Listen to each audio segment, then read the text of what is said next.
Bom dia, pessoal! Sejam bem-vindos ao PsicaCast, para os mais íntimos psicaquéticos. Hoje nós vamos apresentar o caso da Ana O. Somos alunos do terceiro ano de Psicologia da UNAMA. E agora nós vamos nos apresentar, porque somos os integrantes desse grupo maravilhoso. Eu sou a Ana Clara. Eu sou a Isabelle. Eu sou a Bianca. Eu sou a Adriane. Eu sou o Marcos. Miguel. E eu sou a Amanda. E nós somos as meninas superpoderosas. Nós somos as meninas superpoderosas. Gente, eu prefiro assim. Sei que você vai querer ser uma de nós. Wings. Vamos lá. Corrigir terceiro semestre. Bom, pessoal, para ficar algo mais detalhado, para ficar uma apresentação melhor, nós dividimos essa conversa em tópicos. E o primeiro tópico vai ser: quem era Ana O? Eu vou falar um pouco sobre quem era Ana O, né? O caso em si se iniciou lá em 1880 com uma jovem de 21 anos chamada Berta Pomperrey, uma pessoa extremamente inteligente, simpática, amorosa, poética, voltada para os pais e que se não enquadrava naquele tempo, naquela época, né? Ela tinha um humor bem oscilante, né? Sim. Tanto que depois ela se tornou uma grande figura na luta contra o estereótipo da histeria, né? Sim, importante, gente. Ela foi muito importante. Tá, e ela, nesse tempo, ela cuidava do pai e começou a apresentar uns sintomas físicos e psíquicos, como a paralisia, alucinações, distúrbios. Textos também diz que a Ana, né? Ana, ela era uma jovem de 21 anos, mas ela ainda não havia desenvolvido o seu lado sexual, ou seja, ela não tinha um relacionamento, ela só realmente vivia essa vida monótona com a família e puritana, né? A gente pode dizer assim. Nunca havia se apaixonado antes, né? Exatamente. Então ela era um grande potencial, né? Uma mulher com grande potencial que tinha a sua vida moldada pela época. Né? Não, ela era uma menina com fora do padrão ideológico da época. Uhum. Ou seja, as mulheres naquele tempo eram passivas, eram...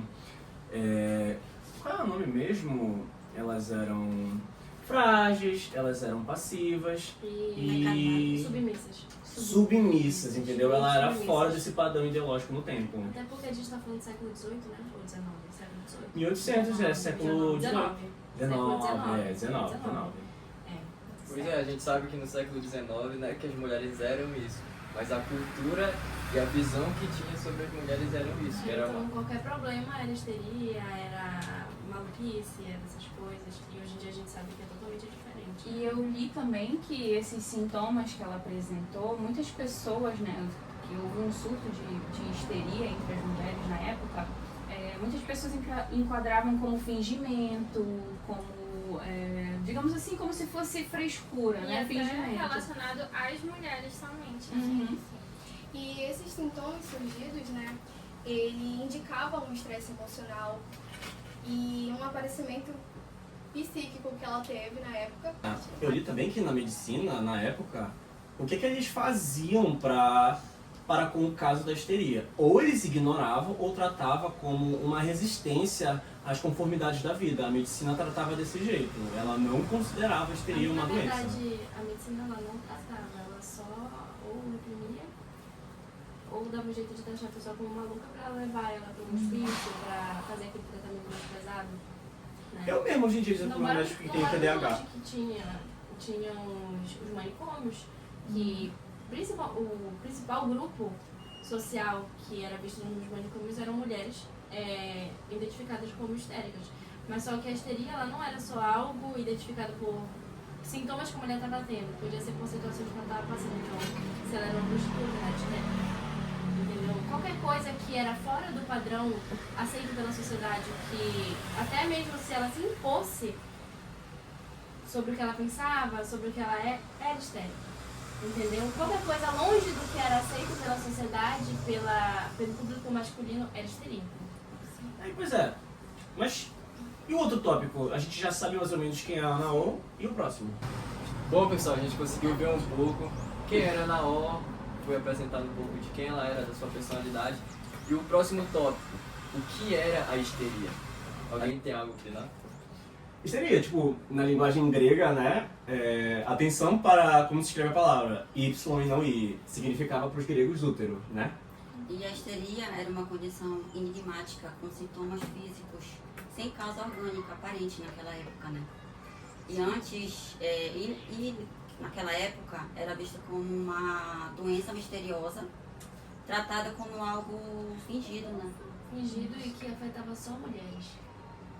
Tanto que a escolha do nome já diz muito sobre, É né? mulheres, né? O Quer dizer, eles achavam que era um mal que acometia só mulheres, por isso da escolha do nome, né? Útero. E por muito tempo acreditou-se nisso, mas depois a gente vê que Freud fala que é uma doença que pode acometer ambos os sexos. Inclusive, ele notava muitos casos de homem com histeria, né? Naquela época, isso ajudou muito. Sim. Que foi os primeiros casos masculinos de histeria foram depois da guerra. Vocês sabem qual guerra? Eu não lembro qual guerra. Em 1800 tinha guerra. Não, mas teve uma guerra. São homens que vieram da guerra. Sim. Homens que vieram da Primeira Guerra. Eles foram os primeiros com Isso aí foi já sintomas de lá? histeria. Por quê? Porque após os processos traumáticos, né, que aconteciam, das mortes, das coisas que eles tinham que passar, eles acabavam Reprimindo experiências e traumas. reprimindo os traumas, as experiências, para tentar superar, mas disso eles acabavam virando histéricos. Em 1900 o Freud já tava com o pé na cova, né? Tava quase acabando já, né? Mas na Primeira Guerra não foi isso, Não, foi em 1910 Isso. Mas Por teve aí. outras coisas antes, entendeu? Sim. Outras. Porque a gente tá falando de Revolução Industrial, né? Revolução Industrial, Revolução Francesa, então teve muita coisa. O Freud não teve que fugir com a família dele para fugir Nazistas. dos nazistas? Foi nesse contexto. Ou cultura burra, eles perderam o Einstein. Foi no contexto do local. Mas sem fugir muito, histeria. E esses sintomas eram manifestados por conflitos psíquicos, né, reprimidas, experiências traumáticas que o paciente não tinha consciência e não conseguia expressar, Não conseguia expelir. expelir. Ele não conseguia botar pra fora. Colocar pra A fora. Ana Outro teve mais de 150 sintomas diagnosticados, né, de histeria, né? Agora, 157. a moça sofreu. A Berta foi bem forte. Berta Pappenheim, Um pouquinho de dor. pouca coisa, só ficou travada na cama. Coisa básica, gente. É. Coisa básica. Eu acho que É mais um mês normal na vida da mulher. Bom, pessoal, foi apresentado que é a histeria. A gente colocou aqui um pouco da conceituação e a parte histórica. E agora a gente vai pro próximo tópico.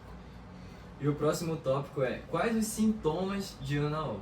Bom, os principais sintomas da Ana O era a dificuldade de beber água. Ela tinha hidrofilia, ou seja, ela não conseguia beber água. Em hipótese alguma, ela tomava água através de frutas. Ela tinha estrabismo, né? Ela tinha... Imagine quantas melancias ela não comeu, né? Pra Nossa. compensar o fato de não tomar água. Ela tinha também... Não sei se a gente tá fugindo agora. Trave muscular, tosse, né? Ela tinha dissociação na realidade. Gente, são mais de 150 sintomas. Ela não enxergava. Não enxergava. Ela trocava de línguas, Idiomas, entendeu? No diálogo ela trocava de línguas. Ela ficava repetindo frases, ela começava a falar de forma muito confusa. Ela tinha as alucinações, que Sim. ela enxergava em uma sala, ela enxergava certas pessoas e não enxergava outras. Sim. Ela tinha alucinação com cobra, ela via o próprio cabelo dela, ela achava que era uma cobra com rosto de caveira. Sim. O que mais que ela tinha? O caso muito famoso, né? O caso do cachorro. O cachorro que foi o que desencadeou a versão da namorada, né? Que a governanta da casa usou a mesma vasilha que ela usava para dar água pro cachorro para dar água pro pai dela. Então ela acabou associando a morte do pai dela com o fato dele ter bebido água na mesma vasilha que o cachorro. Gente, essa Aí é a ela parte... acabou criando essa aversão à raça canina e também à hidrofilia, né? De não querer beber água, porque pra ela o fato de beber água ia causar a morte, que nem aconteceu com o pai dela. Então ela acabou criando toda essa problemática. Gente, da água. eu me identifico com todos os 150 sintomas dela, menos esse. Porque eu facilmente tomaria a mesma água do meu cachorro. Meu fofinho, ele é limpo. E tem outro sintoma que ela tinha que quando ela, umas 2 vezes ela visitou um parente da família, ao atravessar a porta ela desmaiava. Sim. Sempre. 2 vezes ela tentou atravessar, na hora que ela chegava, abria a porta ela desmaiava. Ela tinha alucinações, ela via o reflexo do pai dela com o rosto de caveira. E ela simplesmente ficava inconsciente, caiu no chão. Em estado de choque, né? Isso, entrava em estado de choque. E outra coisa Tanto foi que que... Freud chegou a levar ela de volta a essas casas Isso. pra tratar isso, né? O método dele consistia também Um em, enfrentamento, né? em levar a paciente nos lugares onde ela tinha gatilhos. Então, a gente viu alguns sintomas de Ana O, né? Que não eram poucos, né? Em média, assim, 150, né? Isso Mais de mesmo? 150 sintomas Mais de que ela teve 150 sintomas que pra ela ser teve. diagnosticada com histeria, né?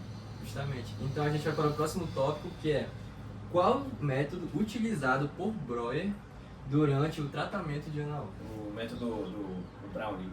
O método do Brown. Bom, o método foi o método catártico, né? Que foi um método terapêutico criado por Breuer e aprimorado por Freud, né? Foi usado para tratar os pacientes histéricos. Então, a ideia central é que os sintomas causados por emoções reprimidas eram ligadas a experiências traumáticas, né? Então, eles faziam com que a pessoa recordasse, revivesse essas experiências para poder acontecer a abreação, né? Por meio da hipnose, né? Isso, por meio da hipnose. O Breuer, ele criou esse método, que o Breuer era médico, né? Ele começou a usar a hipnose porque o fato da pessoa regredir ao que aconteceu fazia ela se ver naquele momento e reviver aquilo para entender do porquê ela estava daquele jeito. Então, foi algo que deu muito certo, deu bastante certo durante o tratamento da Beth, porque assim ela pôde ver a situação do cachorro, do pai, e entender o que estava acontecendo com ela. Ver que aquilo não era só algo histérico, entendeu? Como eu te falava na época, mas sim era... Tinha um contexto Tinha um ali, né? contexto todo relacionado com os sintomas dela, então não era algo só dela, algo problemático que nasceu com ela. Começou a ter respostas, né? Isso, a resposta. Pois é, método catártico, né? Foi um método utilizado, executado por Breuer nos primeiros 2 anos de tratamento de Ana O, né? Berta Pappenheim, no qual, um resumozinho, Utilizar a hipnose. E é muito importante a gente destacar também que há um grande ponto diferencial nesse método para os outros métodos que vão vir depois, né, que Freud vai desenvolver, que esse método ele era estritamente, ele fazia sugestão, era sugestivo, ou seja, ele não deixava a pessoa, ele só não hipnotizava e, enfim, ele hipnotizava e dava sugestão para que a pessoa pudesse ir desenvolvendo, ou seja, ele dava um caminho para a pessoa. A própria pessoa que tinha que se encontrar. né? Isso, exatamente. E quando ele via que era algo muito invasivo, que a pessoa tinha alguns, quando a paciente tinha convulsões, ou acabava voltando a sentir o trauma mesmo e via que aquilo não ia dar certo, ele parava com a hipnose. Tanto que muitas vezes quando ele voltava no dia da morte do pai da Berta, ele via que ela não estava bem, que ela começava a chorar muito, ele Começa a ter reações, voltava. né? E fazia ela voltar ao mundo real. Não era algo tão invasivo. Bom, a gente viu um pouco do método de Breuer, né? Agora a gente vai ver o método criado por Freud, né? O método criado por Freud foi o método de associação livre. O que é o método de associação aquele livre? que ela chamava de Talking Cure, né? Talking Cure, que é a cura pela fala. O método consiste em deixar o paciente totalmente livre para falar tudo aquilo que ele reprime. O que é? É a psicoterapia. Bora criar um exemplo. Eu tô aqui com a Amanda. A Amanda, ela tem um trauma e isso traz muitas consequências na vida dela. E o que eu vou fazer? Falar, Amanda, vamos falar sobre esse trauma. E a Amanda pode falar livremente sobre o que ela acha sobre o que ela lembra. E durante essa fala dela, ela acaba trazendo coisas que ela tinha inconscientemente não sabia. Inconscientemente, né? E dessa forma, além de entender o que ela passou, ela se cura. Ela se cura porque os traumas são situações reprimidas, são sentimentos reprimidos. E durante a fala, a pessoa entende, se escuta e se vê naquela situação. Vê a coisa do jeito que é, entendeu? E foi o que aconteceu com a Berta, sobre a situação do pai dela. Que... Fala, Miguel. Perdão, deixa eu ver se eu posso falar. Pode. Eu acho muito legal a gente pontuar, Fala, Miguel. Eu acho muito legal a gente pontuar sobre a questão da observação de Freud para com a resistência em relação ao tratamento, à cura, porque o método associativo ele surgiu muito dessa questão de o Freud observando a resistência do paciente para com a cura. E isso se tornou um pináculo para a construção da terapia da psicanálise, né? Isso. É muito legal a gente pontuar Porque sobre essa questão. a real é que o caso da Berta foi o que deu abertura a todas as teorias psicanalíticas, principalmente a teoria psicossexual, né? Uhum. Porque O desenvolvimento das fases psicossexuais, As né? fases psicossexuais. O caso da Berta foi como se fosse um banco de tudo isso, né? Uhum. A sua raiva pela sua mãe, método por ela ter roubado o seu Isso. pinto, o seu poder. O método de associação livre, ele é praticamente a base de toda a teoria psicanalítica, não é? E Freud viu na Berta a possibilidade de estudar mais a mente do ser humano e como as coisas funcionam. Tanto que durante o tratamento, a Berta, durante as leituras, né, quando a gente vai estudando sobre o caso, muitas coisas em que a Berta fala tem associação com as teorias de Freud, como ela fala das 3 personalidades que ela tinha, que era uma personalidade mais mal, né, mais que se colocava mais a cara tapa, mais travessa. isso, a mais travessa, a mais calma, a mais consciente. E a Aquela gente pode que- fazer a ligação com o ego e de superego, né? Aquela que já não represava mais a energia Isso. psíquica, entendeu? Aquela que não se reprimia, que já estava tipo, completamente exaurida da batalha contra a histeria, gente. A batalha interna que é a histeria. E nos textos dizem que é engraçado pensar, porque ela era uma mulher muito contida, então nos textos dizem que ela gostava de, quando ela estava nesse estado, nesse outro eu, ela jogava travesseiro nas pessoas.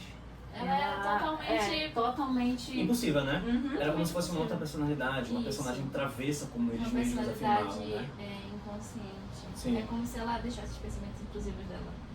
Uhum. E aí pra Aham. fora. E a gente não pode esquecer de ressaltar também que o Freud, ele só desenvolveu o método de associação livre porque ele não era tão adepto à hipnose. Ele viu que depois de um tempo a hipnose ela não funcionava. Por quê? Os pacientes que passavam pela hipnose, algumas vezes voltavam a ter aqueles sintomas histéricos, né? Como o caso da Berta, que depois das sessões de hipnose ela acabou voltando com a cegueira, ela parava de beber água, então eram coisas que Paralisias aconteciam, musculares, tensão. paralisias musculares. Tensão muscular. Tipo, ela voltava ela sempre regredia. Então, o fato dela falar livremente do que ela queria era algo mais leve. Era algo não tão invasivo quanto a hipnose. Porque a hipnose ela ia fazer ela voltar para aquele momento. Então, muitas vezes não era algo bom.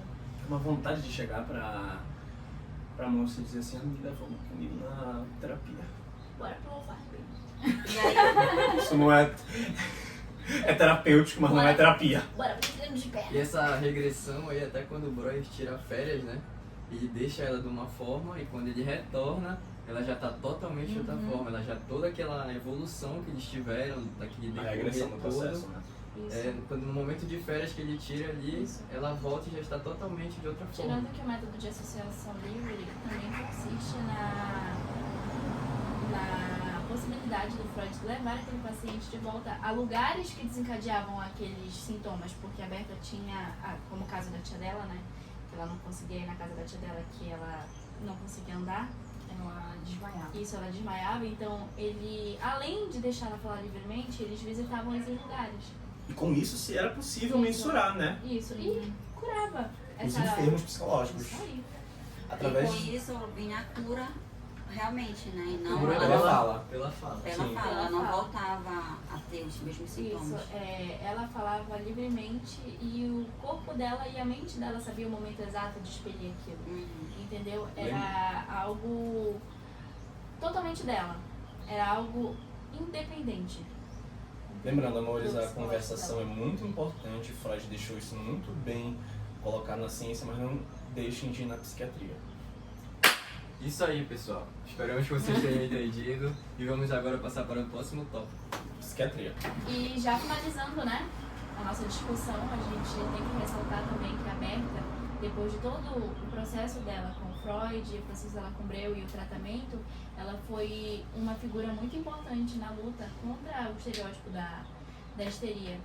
Porque ela entrou eu posso falar que é a luta feminista, se não me engano foi a luta feminista, né? Para mostrar que a histeria, ela foi algo totalmente problematizado pelo meio masculino e pela sociedade para reprimir a mulher. E reprimir a mulher que se impõe, as situações onde a mulher não podia ser independente, porque a mulher independente era uma mulher histérica, né? Então, ela foi importante para esse entendimento da sociedade de que a histeria, ela não é só algo problematizado Ela para a não é mulher. propriamente dita como pertencente ao gênero masculino. Isso, Ou e feminino. hoje nós sabemos que não é nem um problema. Não tem gênero. Nunca, É. assim, Inclusive, povo paraense, peguem a visão. Esse pensamento era 1880. Isso. Como é que está hoje em dia o pensamento em relação ao gênero feminino? A Será que a histeria verdade- é só da mulher? A verdade é que todo esse estudo e toda a luta da Berta, né, e de outras mulheres da época e alguns anos depois só mostra que a histeria ela é um espelho da negligência da sociedade com a mulher, de todas as classes e de todas as etnias, entendeu? Então eu acho bom a gente ressaltar isso. E é isso. Pois é, pessoal, foi isso aí a nossa conversa. Esperamos que vocês tenham conseguido absorver pelo menos um pouquinho, né? Entender um pouco o caso, saber um pouco sobre a histeria, né? E foi isso. Sobre Muito o caso da obrigado. Berta. Desculpem as lacradas. Muito obrigada. Professor, pense na gente. Se vocês estiverem vendo esse vídeo, ele provavelmente Deu certo. está sendo apresentado a vocês de noite. Então, boa noite, muito obrigado. Boa noite, noite, gente. gente. Boa sorte, professor. Dá esses 3 pontos aí que a gente merece. Beijo.